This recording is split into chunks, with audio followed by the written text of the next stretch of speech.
When you hear what I've got to say, I'm sure you won't be able to turn your head away.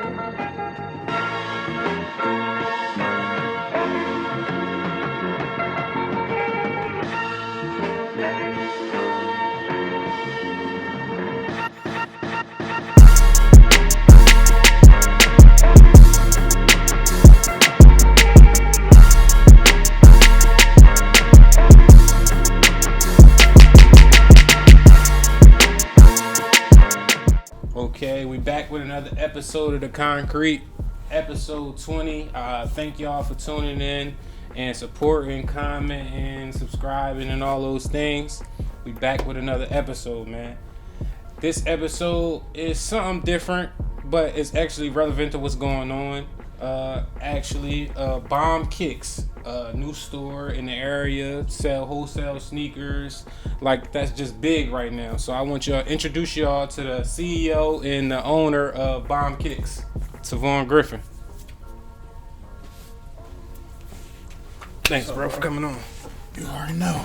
Okay. So, if I didn't introduce yourself like you wanted to, or introduce your business like you wanted to, let the people know what you do and who are you? My name's Tavaune Griffin. I'm from Chester. Lived my whole life in Chester. I opened up a sneaker store in May of this year, so it's new. So, I'm still learning on the fly. Some stuff I thought I knew, I ain't really know. So, it's a learning transition, but, for the most part, I'm saying everything going the way I want it to go. Okay, we definitely gonna get into more than that, more detail into that. So every episode I like to start off with an icebreaker. This episode being as though that, you feel me, Bomb Kicks sneaker store, you feel me, how heavy sneakers are for the culture right now. Like, if you could pick one sneaker to wear for the rest of your life, what would it be and why? If I had to pick one sneaker to wear for the rest of my life, it'll probably be, I don't know, some 700, some Yeezy 700. Some Yeezy. So, okay. The reason why, because of the comfort. Yeezys is the most comfortable shoe to me, like, ever, that I ever put on my feet. So if I gotta wear something for the rest of my life, I want to make sure it's comfortable. Definitely. And it's stylish at the same time too. Definitely, I feel that. So you said you're from Chester. As far as your upbringing, you feel me? Like, what made you, like, something had to make you get to this point? Like, a lot of people might say it might be their family or things like that. So how was your upbringing growing up, and were you family oriented? Yeah, I would say I'm family oriented. My upbringing was me, my mom, my brothers, my grandma. So, and I'm the oldest, so you feel me? I always had that gotta look out for my little brothers type of mentality. Like, my mom drilled that in my head. You gotta make sure you're doing the right thing, because, your brother's watching you, or, they just look up to you. So I always took that, like, with everything I always did. Like, my little brother's looking up to me. So I tried to always do stuff the right way. You know what I'm saying? But, at the end of the day, they're going to make their own decisions. So you can't even base it off of that for real. Definitely. But what led me to selling sneakers? I always liked sneakers. Like, always was into sneakers, even at a young age. That's probably all I could say. Like, just because they just appeal to me. I don't know. Something about a fresh pair of sneakers just make me happy. Okay, and I know you're a big dude, so, like, to get your sneakers is not, like, it's harder than to get the regular sneakers that everybody else get, because you wear a certain type of size, right? Well, I am 6'7", but I don't really got big feet for my size. Like, I find 13s, you feel me, almost everywhere I go. Like, everywhere I go, if it's something that I want, I usually could be able to find it in my size. I don't really be having that problem. Okay. And as far as growing up and your family, like, who inspired you? Like, who inspired you to this point? Like, cause, like, just like you said, you're the oldest. You, like, I'm the oldest sibling too, so I know how that feel. You gotta take on a lot. So, like, who inspired you to become the person you are right now, you think? I want to say my grandma first and foremost. You feel me? Like, it's just a lot of things that she incorporated into me that I live by today. You feel me? Like, just little stuff. Like, I could go on and on about it, but I feel like she set the foundation, like in my life, that you want nice stuff, you gotta work hard for it. You feel me? Definitely. Ain't nobody gonna hand you nothing. You know, she always told me I was at a disadvantage. You feel me? Because I'm a young black man. You know what I'm saying? Just little stuff that you need to know growing up as a man. And now that you've grown, it's just like, wow, all the stuff she was saying is basically like, yeah, she was just preparing me for this point. Yeah, it's crazy, bro. I know you go through it all the time when you be thinking about, like, when your mom said something and in a moment you was like, yo, shut up. Right. And it's like, now it's like, damn, so she said this because of that. And you know what I'm saying? It's always come full circle, you feel me? Especially when you got kids and you see the same thing that you used to you do, feel me, go full circle. Right. So, yeah, but yeah, my grandma, first and foremost, like, she just instilled a lot of foundations into my life. And then I'd probably say my mom, because my mom was a hustler. Like, she was a grinder. Like, I don't remember her ever telling me no. And she is a single mom with 3 kids, 3 boys, you feel me? So it wasn't cheap. Mm-hmm. Always eating, always needing something, growing every day. So my mom held it down. So them two is why I say inspired me. Okay. So I already know with this sneaker game, like, I'm one of those people, I don't like to pay over the price than what it is. But I already know for everybody, like, that ever bought a sneaker, like, wholesale or like resale, like, you remember that sneaker that you bought. Right. Like the first pair of sneakers. So the first pair of sneakers that you bought, like, resale at the resale price. Carmine 6s. How much were they? It was a tray.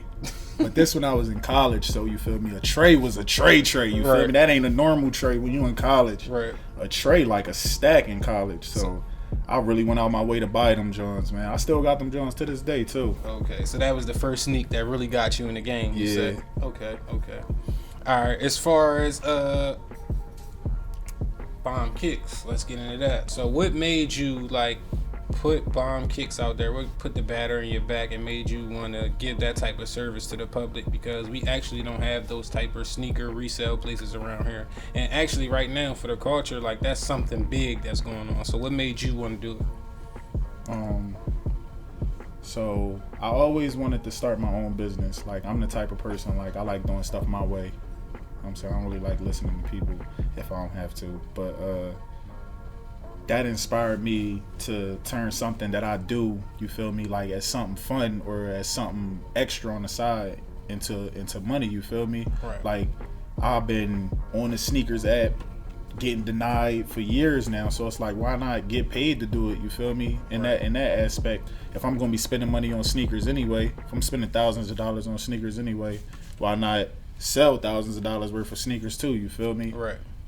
And I know how much I'm willing to pay for sneakers, and I know it's people that's around here that's willing to pay the same, you feel me, amount. Right, so you just saying a service, and you just providing a service basically to what's going on and how everything, the time's going on with the sneaker game. So that's definitely understandable and it's definitely smart. But let's get back and, like, tell us about your dreams growing up, because I know this always wasn't your dream. So what was your dreams growing up, especially being from Chester?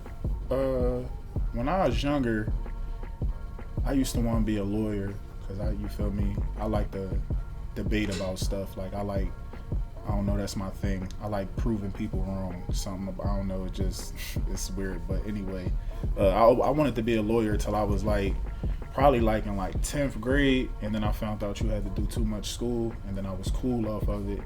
And then I wanted to work for ESPN once I graduated from high school, and I was picking my major. Wanted to work at ESPN. So you wanted to do like mass comm and stuff like that? Yeah, like that was my major was communications, and one of the coaches that was on the staff, he actually had somebody at ESPN that, you feel me, he was cool with, that he plugged me into, you feel me, and I was rapping with him about doing an internship there at ESPN. Okay, but you definitely jumped over something. What got you to college? Like, how did you get to college? Like, so I'm from Chester, but I ain't go to public school. Like, I ain't grow up going to public school. Like, I went to SKD / Drexel Newman Academy. Like, that's where I went my whole 1st to 8th grade. I went there. So, I grew up I mean, we lived in the hood, but like I was kind of like, you feel me, sheltered a little bit. Like my mom didn't really expose us, like me and my brothers, to a lot of stuff that was going on outside in the streets. Like she used to make sure we always was close to the house when we was playing, or when the street lights came on, we had to come in. Like we didn't get exposed to a lot, and then going to that school only helped, but you feel me, shelter me from certain stuff that be going on. So then I went to Bonner for high school, you know, trying to keep it up with the private school thing. And then I just was like, man, it's just not for me no more. Like it's just, I don't know, just it was too much going on at the time, and I just didn't want to be at a private school no more, a Catholic school. So I transferred to the high my 10th grade year, and then I played for the high from 10th to 10th, 11th, and 12th, and then I went to school there until I graduated. Okay. So basically, so what made you like? You went to the high, but what made you really get into sports? Like, what was that? Like, how did that go? Like, did that something you already came to the high with that in mind, or just when you got there you figured it out? So, I always liked basketball, but I didn't used to play basketball. Like a lot of people don't know that. Like I don't even think I played basketball for 15 years yet, and I'm 27. So. Like I was late to the basketball game, but I always liked sports. Like it always intrigued me, and even football. Like I never played football to this day, like on a team or nothing like that. Right. Like no weight league, none of that stuff. So it was stuff that I was interested in. That you feel me? I guess my mom ain't have time for at the time. You feel me? Running around trying to juggle 3 kids. You feel me? So I had to, you know, learn on my own. Her and my dad bought me a court for my 14th birthday, and that's when I really start like learning how to play basketball. Right. Like I ain't do a basketball drill till I was in the 8th grade. So like I really developed late, like you know what I'm saying, to the basketball scene. But like, well, at least you developed late, but at least it took you, like, it got you to college. Like that's what was the goal for you at the end of the point. Like most people that start late, that's not even in their mind. Like this could get me to college, but it actually got you to school, and it got you through school. So it actually worked out in your favor. So do you think like, all right, like even though you started late, do you think like, all right, it helped you get to this point though? Like basketball was that avenue to show you something different. I mean, yeah, and then you know it's always a piece of you that be like, I feel like people got a head start on me. Like if I feel like if I had that advantage, I could be, you know, doing the same thing. You feel me? But I'm not no hater, so I'm not bitter about it. But that's just me thinking like, what if stuff went? Everybody do the what ifs all day, but like just me saying, what if I would have been able to be exposed to the same opportunities that other people was? Right, definitely at a younger age. Yeah. I definitely feel that. So we talked about everything up to this point, but tell me about a time like you felt uncomfortable and you didn't reach your goal, and like what did you learn when you got through it? Like how did you get through the process, everything? And it could be anything. I know you got business, like you got life, you got kids. Like what is that time to where it's like, all right, I had to, something bad happened and I got to learn from it, and I got to kick it into another drive or something like that. I got to focus on doing better. So I'm gonna say this was recently, because ever since I started my business, like I don't have no other job, so I just work, you know, at the business. Prior to that, I had 2 jobs, so you feel me? I always had an income coming in, and I knew it was steady because I was going to work every day. Right. Sometimes you feel me, with having a business, you don't know if somebody gonna walk through the door and buy some sneakers. People come in all the time, but they don't always buy sneakers. You feel me? So it's times where I gotta make sure that I plan. If I don't make my quota, right, I gotta do A, B, and C to make sure that, you feel me, everything taken care of at home, because that's who I do it for at the end of the day. Like I want to be able to be like, when I die, you get this, you get this, you get this, you get this. Everything in order. You feel me? I'm not handing down debt, you feel me, or stuff that don't mean nothing. I could actually hand my kids legit businesses where they can make money and also pass it down to their kids. Like, Definitely. that's all I think about, bro, is generational wealth. Like, any way to do it. So if it's a way to do it, I'm gonna think about it. So I opened the store in May. I went on vacation at the end of August. But between May and the end of August, I was doing good, you feel me? Like, I'm rolling. Like, I might not sell a pair of sneakers every day, but when I do sell, I'm selling 3 pairs that day, you feel me? I might miss 2 days, and then I sell 3 on Wednesday, and then I might miss Thursday, but I make, you know what I'm saying, 2 on Friday. So it was like, it was steady, it was picking up. And I came home from Cali, and then, you know, my grandma passed away. Right. Sorry to hear that. Yeah. So she was in a hospital. She went to me and my brother took her to the hospital September 2nd, and she passed away the 29th, which is my youngest daughter's birthday.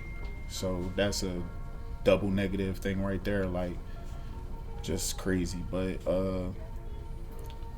the whole month my grandma was in the hospital, I didn't work. You feel me? I didn't go to work. Right. You feel me? Going through stuff. I'm depressed. I really don't want to be around people.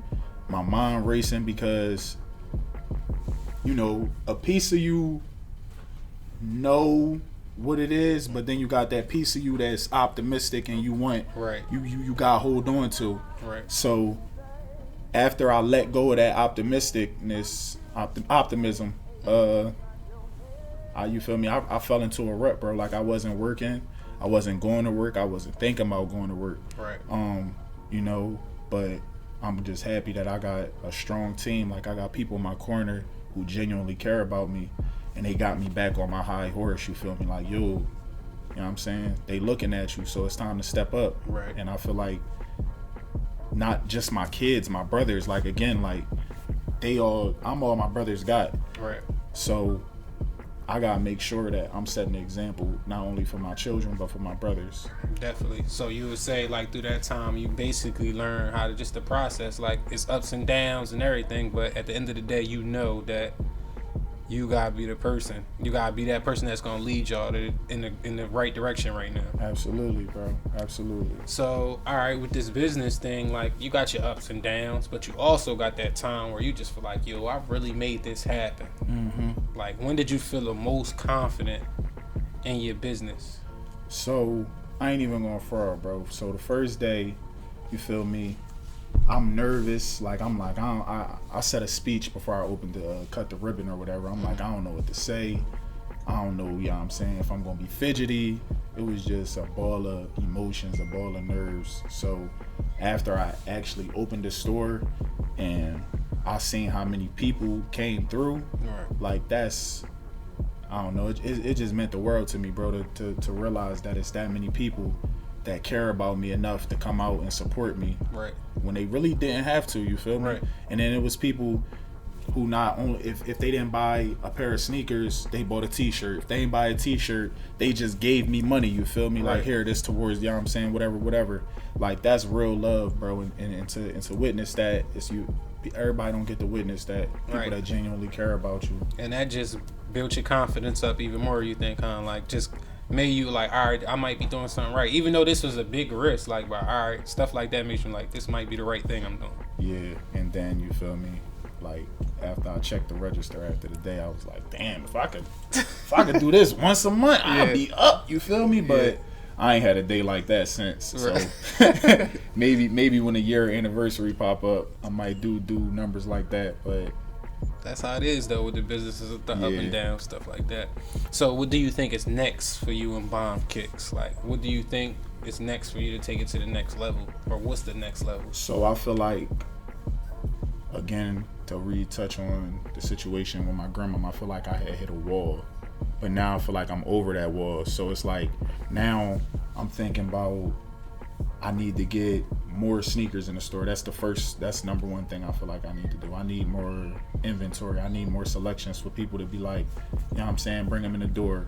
I'm trying to cross over to, like, clothes and stuff, like Babe, stuff like that, stuff that be selling Supreme, stuff like that people, you feel me, pay a couple dollars for. somebody brought up to me to even do the Teflon bags and stuff like that. So I'm actually researching that stuff now because I feel like they good ideas. Mm-hmm. And you talking about the tail feather? Yeah. Bag, however you say it, my fault. Yeah, them type of bags and stuff. You feel me? So it's like my joint could be a one-stop shop. You feel me? You come in there, you might have came in there for some sneakers, but you walk out with a hoodie. Right. You know what I'm saying? I'm saying? Yeah, I'm trying to make it, bro. I'm trying to make it a one-stop shop. Right, and I feel like that's definitely tough. So like, what you did is big. Like a lot of people gonna try to do it in the future, kids and stuff like that. So it's a lot of kids that look up to you and see what you're doing in the sneaker game. Like, what advice would you give them if they wanted to open up a store, especially being where we from and being what we from? If you want to open up a sneaker store, just like any other business you want to open up, just know, you feel me, you taking a leap of faith. But just make sure you do your research. You got all your ducks in a row. Everything is up to date, up to code. You know what I'm saying? Because you don't want no problems with the IRS. So just make sure that when you're doing something business oriented, you feel me, you're doing everything on the up and up. You know what I'm saying? Do your research and make sure that you know you go and take losses. Like everybody, to any game you in, you want to take losses. Any game. Definitely. Stock market, anything. So just know you're going to take losses, but just make sure that you know you also going to have big wins. Just concentrate on the wins and don't concentrate on the losses, and then they're going to come few and far between. Definitely. And this is episode 20 of The Concrete. Appreciate you coming through. Make sure y'all go shop at Bomb Kicks. Make sure y'all go comment, like, and subscribe. Keep tuning in. I appreciate y'all, man.